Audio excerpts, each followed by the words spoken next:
তারপর আস্তে আস্তে পুরো দেহটাই কবর থেকে বেরিয়ে এলো। দেহ বলা ভুল হবে, আসলে দেহ নয়, কঙ্কাল। তারপর একে একে সব কবর থেকেই একটা করে কঙ্কাল উঠে আসতে লাগলো। সবার মুখে একই কথা,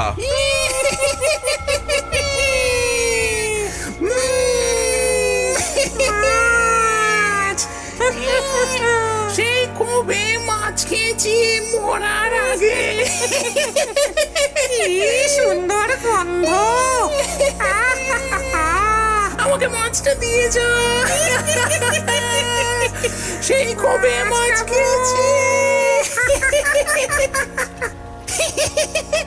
দিয়ে দিয়ে আমাকে মাছটা দিয়ে যা।